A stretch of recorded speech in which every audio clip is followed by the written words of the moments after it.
नमस्कार दोस्तों, बहुत बहुत स्वागत है आप सभी का हमारी 2 मिनट स्टोरी में। दोस्तों, आज की कहानी बहुत ही खास है। आप लोग पूरी कहानी सुनिएगा, बताइए कहानी कैसी लगी। और आप सबसे करबद्ध निवेदन है कि अगर आप लोग नए हैं तो मेरे चैनल को सब्सक्राइब जरूर कीजिएगा और मेरी पूरी कहानी सुनिएगा। आज की कहानी है चटमंगनी पट ब्याह। आइए सुनते हैं आगे की पूरी कहानी। अनुपमा शर्मा सी गई। वह सुर्ख लाल जोड़े में सिर से पांव तक गहनों से लदी शर्म का दुशाला ओढ़े चुपचाप अपने बिस्तर पर बैठी हुई थी। उसने अपने चेहरे को घूंघट से ढक रखा था, लेकिन उस घूंघट का कपड़ा इतना झीना था कि उसे घूंघट में भी आर पार सब दिखाई दे रहा था। अभी भी उसके कानों में उसकी नंदों की हंसी ठिठोली गूंज रही थी, जो वो उसे कमरे में छोड़ने आते वक्त बोल रही थी।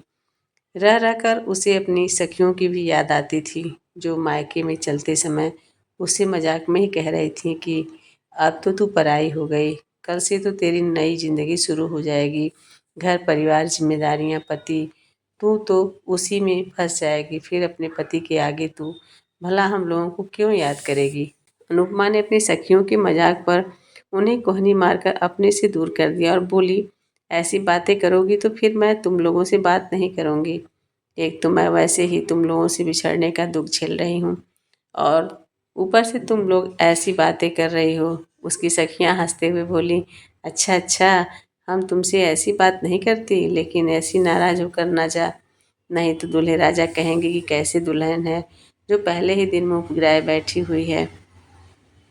अनुपमा मुस्कुरा उठी, लेकिन मन ही मन कहीं न कहीं उसके अंदर अविनाश के लिए एक अलग सी जगह बन चुकी थी। एक ऐसी जगह जो अपने से अलग थी और जिसमें अविनाश के अलावा और कोई नहीं था। धीरे धीरे रात बढ़ती जा रही थी और साथ ही अनुपमा की धड़कनें भी बढ़ती जा रही थी। किसी भी वक्त दरवाज़ा खोलकर अविनाश अंदर आ सकता था, और यह कल्पना ही अनुपमा के लिए बहुत ही ज़्यादा सुख से भरी थी, क्योंकि पिता का घर छोड़कर आने के बाद पति ही सबसे बड़ा सहारा होता है। एक नए जीवन की शुरुआत उसके साथ और सहयोग के बिना संभव नहीं होता। हालांकि शादी के बाद तो सभी को अपने पिता का घर छोड़कर पति के घर जाना ही होता है और एक नई जिंदगी की शुरुआत करनी होती है, लेकिन अनुपमा के लिए यह सब सोचने का वक्त मिला ही नहीं, क्योंकि उसकी शादी बहुत ही जल्दीबाजी में तय हो गई और जल्दी से शादी हो गई। दरअसल वो अपने एक पारिवारिक शादी में गई थी, जहाँ उसकी सास शकुंतला देवी ने उसे देखा और उसे अपने बेटे अविनाश के लिए पसंद कर लिया। वह लोग काफ़ी संपन्न परिवार के थे और यही वजह था कि जब शकुंतला देवी ने अनुपमा के माता पिता से अपने बेटे के लिए उसका हाथ मांगा, तो अनुपमा के माता पिता ना नहीं कर सके। फिर तो जल्दी ही चटमंगनी पर ब्याह की रस्म निभाते हुए 15 दिनों के अंदर अनुपमा की शादी अविनाश के साथ हो गई।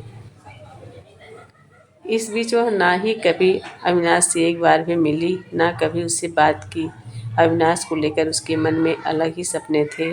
वह कल्पनाओं में ही उसके चेहरे की तस्वीर बनाया करती और सोचती कि वह ऐसा ही होगा। एक दिन उसकी भाभी ने मजाक मजाक में उसे अविनाश की फ़ोटो दिखाई, जो उसकी सास शकुंतला देवी ने उसके मायके वालों को दी थी।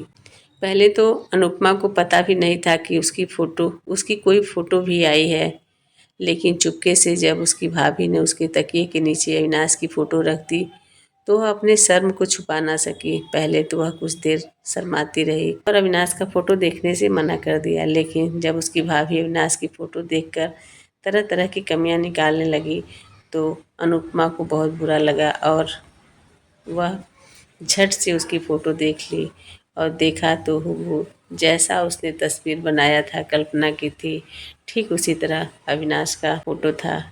दोस्तों, कभी कभी मन की इच्छाएं कैसी पूरी हो जाती हैं, जैसे अनुपमा की हुई।